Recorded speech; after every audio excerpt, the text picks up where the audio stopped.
Почтувани, добар ден. Добро дојдовте во вестите на Канал 8. Осоговијата и дел од Малешевските планини треба да влезат во проектот за природни заштитени подрачја во источниот регион. Таков е заклучокот од јавната дебата што се одржа во Штип, а што се организираше во рамки на програмата за заштита на природата во Македонија. Тони Ајтовски со деталите.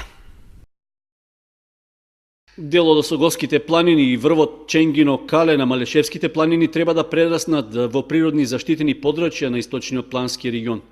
Таков е едногласниот став на 11 градоначалници од регионот, што беше изнесен и на јавната дебата што по ова прашање се одржа во Штип.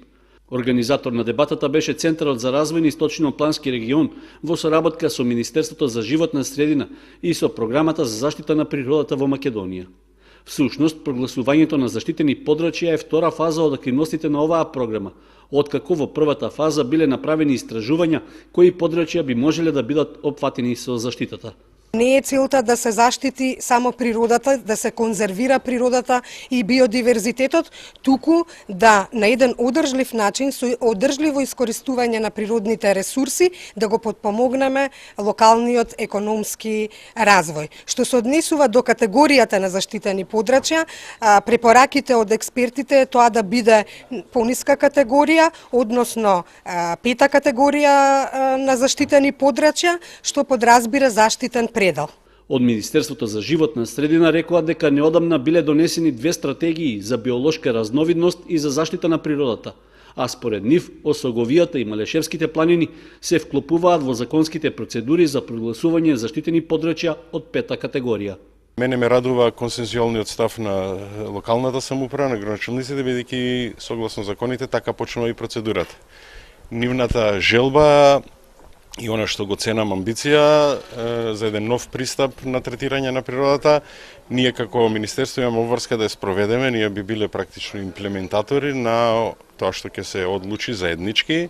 Согласно законите, природата навистина околу Бергалничкиот слив има премногу вредност, за кој што многу малку се знае, не само кај нас и во светот можеби повеќе се знае, и затоа мора да направиме се да направиме еден баланс помеѓу економскиот развој и да една табу тема која што постои дека заштитените подрачја го кочат економскиот развој, да ги демантираме и да видиме, и тоа гледам градоначалниците се спремни, од заштитените подрачја може да се заработи, може добро да се живее, пред се ова е предност за населението кое што е во тие подрачја. Со прогласувањето на заштитени природни подрачја на веќе споменатите региони, ќе се овозможи да се инвестира во соодветна инфраструктура, пред се за развој на екотуризмот, а населението и локалните самоуправи би можеле да остваруваат приходи од така наречените екосистемски услуги. Површината што би ја зафаќало заштитеното подрачје изнесува околу 50.000 хектари, што се простираат на територијата на неколку општини во источниот регион. Со реализацијата на проектот ќе се овозможи полесно добивање финансиски средства од европските фондови за други активности. Инаку, проектот за прогласување природни заштитени подрачја се спроведува со помош од владата на Швајцарија, односно нејзината агенција за развој и соработка, а е координирана од Фармахем Скопје. Општина Виница ќе набавува машина ровокопач, што ќе се користи за одржување на локалните патишта и улици. Средствата се обезбедени преку кредитот од Светска банка, а во моментот тече рокот за прибирање понуди од заинтересираните добавувачи. Во рамки на спроведувањето на проектот за подобрување на општинските услуги, локалната самоуправа на Виница обезбеди финансиски средства за набавка на градежна машина ровокопач, за што веќе е започната процедурата. Парите се дел од кредитот што Република Македонија го има добиено од Меѓународната банка за обнова и развој, а од кој еден дел е наменет за потребите на општините во државата. Деновиве е објавен јавниот повик за прибирање понуди од фирмите кои се квалификувани да учествуваат на тендерската постапка за набавка на ровокопачот. Според податоците од повикот, предвидено е возилото да се користи за одржување на локалните патишта и улици, особено во зимскиот период. Со оглед на процедурите што вообичаено се бараат при вакви набавки, за да ја докажат својата квалификуваност и сериозност во постапката, фирмите добавувачи меѓу другото ќе треба да приложат доказ дека имаат годишен обрат од најмалку 100.000 евра во последните 3 години, како и да имаат веќе испорачено најмалку 2 вакви возила до сега. За да можат да учествуваат во постапката, понудувачите треба задолжително да ја обезбедат и неопходната тендерска документација во општина Виница, при што сите понуди мора да бидат придружени со гаранција од не помалку од 60.000 денари. Рокот за подигнување на документацијата и за поднесување на пријавите со потребните документи е до 25 април оваа година. По пладнето на градските гробишта во Кочани беа погребани посмртните останки на рокерот Симеон Иванов Канго. Градоначалникот Илиев пак од име на општина Кочани испрати писмен допис до семејството на Иванов во кое вели: примете го нашето длабоко сочувство за загубата на човекот кој беше и ќе остане еден од музичките символи на Кочани. За Симеон Иванов Канго трајно ќе сведочат неговите уметнички творби, граѓанската ангажираност и космополитизам, а неговата омилена порака да го освојуваме светот со љубов ќе ја пренесуваат и почитуваат многу идни генерации.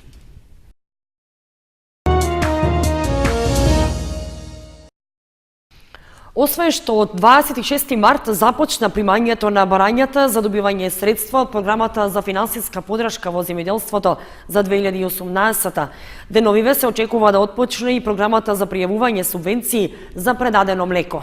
Од подрачната единица на Министерството за земјоделство, шумарство и водостопанство од Кочани предупредија и на најчестите грешки кои што ги прават барателите. Министерството за земјоделство, шумарство и водостопанство, подрачна единица Кочани, ги информира земјоделците дека од 26 март започна примањето на техничките барања за добивање средства од програмата за финансиска подршка во земјоделството за 2018. Крајниот рок за пријавување по оваа програма е 15 мај и затоа апелираат до сите земјоделци кои што ги исполнуваат условите од програмата во најбрзо време да дојдат во подрачната единица со цел да бидат обработени сите барања. Меѓу другото, од подрачната единица од Кочани информираат за измените во мерките за полјоделски култури, како и за условите за аплицирање. Прошлата година во уредбата и програмата условот за аплицирање беше секој подносител да има минимум 3 декари по одделна култура. Сега во ова година измената е во смисла на секој мора да има минимум 3 декари, меѓутоа збирно за сите култури, дали е ориз, дали е јачмен, пченка или пченица, значи минимум е 3 декара збирно за сите култури, а не поединечно за секоја култура. Тоа е една од измените. Исто така сакаме да ги посоветуваме земјоделците. Секој оној што ќе пристапи во подрачната единица и ќе креира електронско барање е должен пред да го потпише барањето, да го провери целото барање, за да види дали сите мерки му ги има во барањето заедно со нашите оператори, како не би се довеле во ситуација да се јават некои грешки или проблеми со аплицирањето. Деновиве ќе отпочне пријавувањето од програмата за субвенции за предадено млеко. Треба сите кои имат предадено млеко во преработувачките капацитети да ги достават белешките за последните 3 месеци од годината, односно за октомври, ноември и декември месец 2017 година. Рокот е до 15 мај исто, додека за јануари, февруари, март и април рокот ќе биде до 16 јуни. Миладинов ги спомена и најчестите грешки кои што ги прават барателите со цел што помалку да ги има. Тоа се декларирани земјоделски култури кои што не се во согласност со состојбата на самото место. Непочитување на периодот на задолжително чување на говеда, овци и кози, декларирање на број на животни утврдени од потребниот минимум, недостасување на известување во агенцијата за секоја настаната промена во бројот на животните во периодот на задолжително чување, доставување на неуредно пополнети документи за набавка на семенски материјал, неуредни податоци за транзакцијска сметка и доставување на неуредно потпишано барање.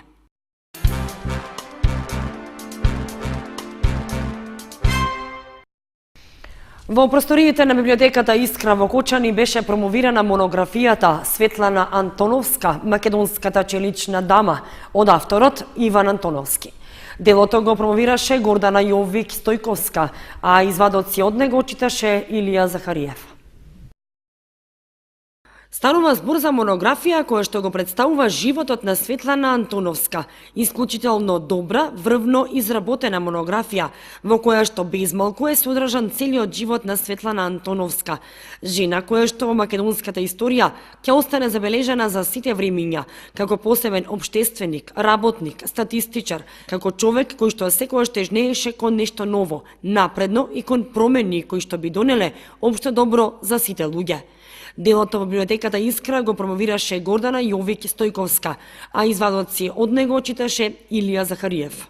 Оваа книга е изработена, содржи 400, тоест над 400 страни. Во неа се содржи биографија, изработена е всушност во два дела. Првиот дел е дел кој што Иван Антоновски, синот на Светлана Антоновска, го има подготвено и кој што ни ја представува нејзината куса биографија.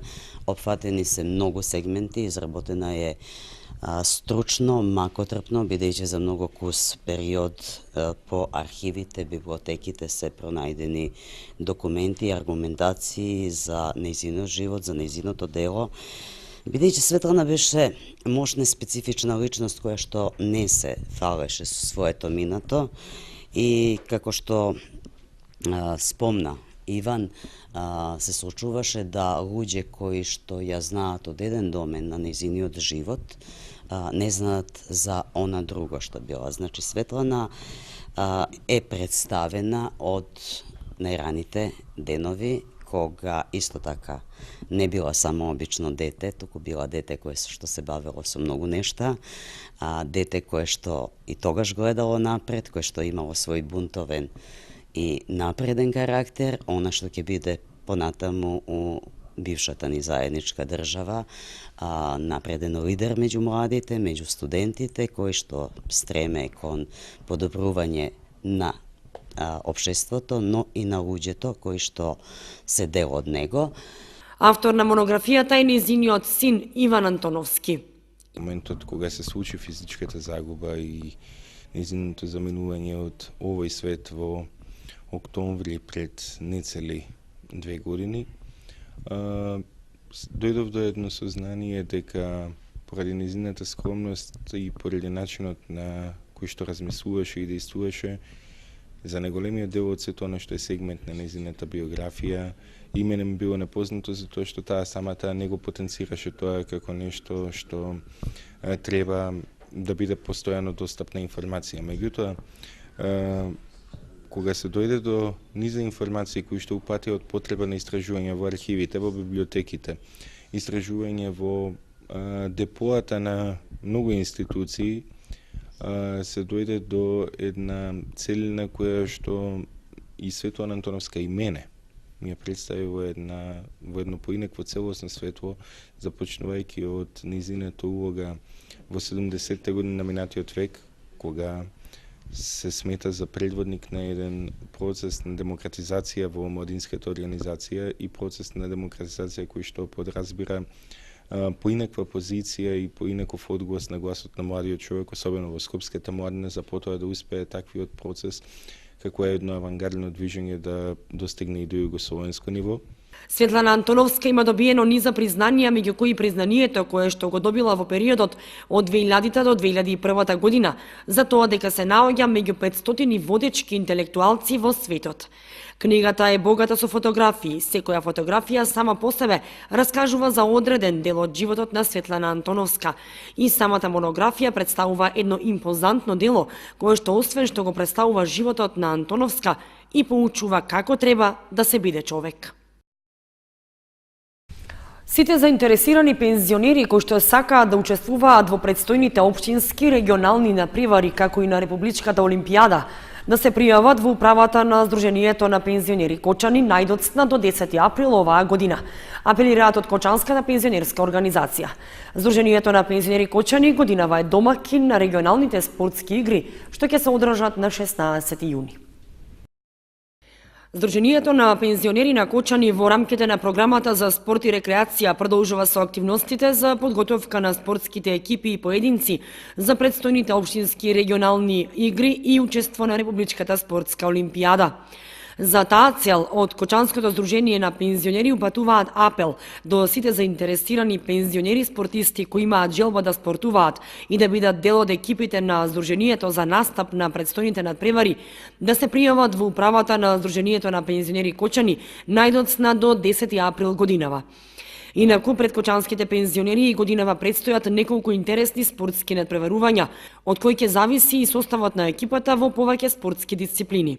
Како што истакна председателот на Здружението на пензионери Кочани Ѓорги Серафимов, во првата половина на месец мај ќе се одржат општинските спортски надпревари, на кои најдобрите поединци ќе ја сочинуваат екипата на Здружението на пензионери Кочани за учество на регионалните спортски надпревари, кои што пак на 16 јуни оваа година ќе се одржат на градскиот стадион, а домакин ќе биде Кочанското пензионерско здружение.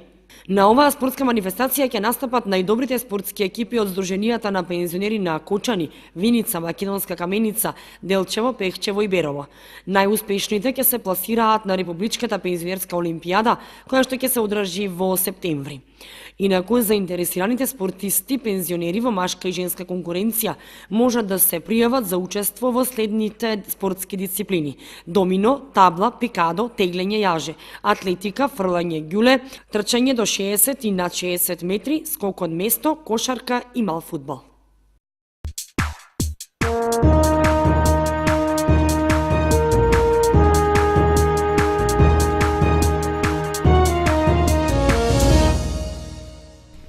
Следува информацијата од спортот.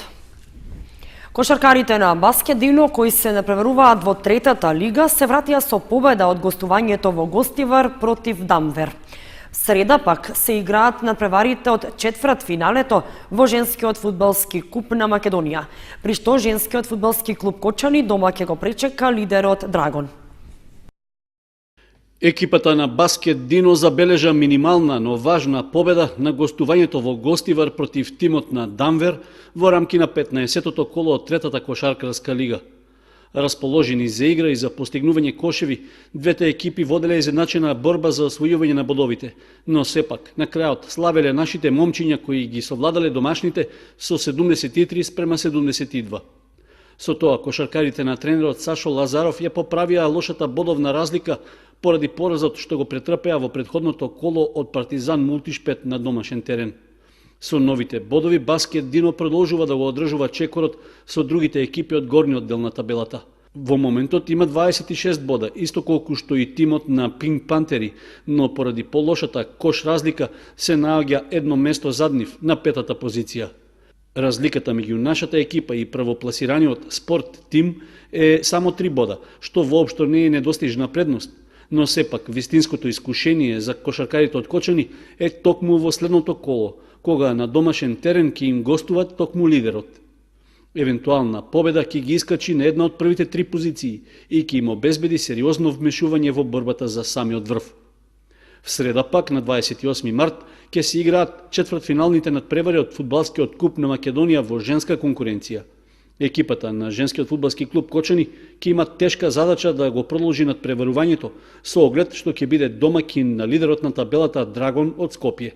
Поради досегашната игра и резултатите во првенството, тешко може да се очекува нашите фудбалерки да направат некакво изненадување. Сепак, доколку приредат подвиг, тогаш ќе се најдат во полуфиналето во групата со најдобрите во лигата.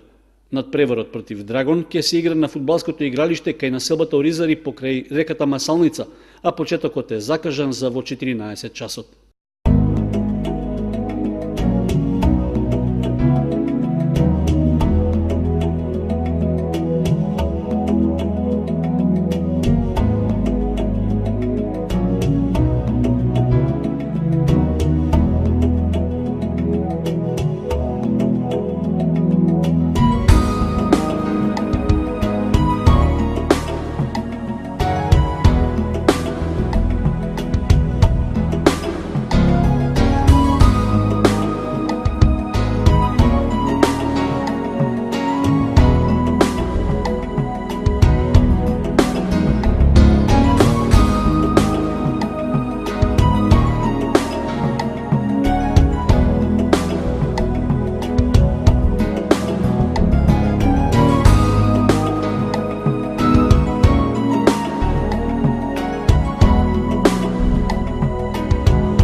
Почнувани, тоа беше се што ви подготвивме за ова издание на вестите на Канал 8.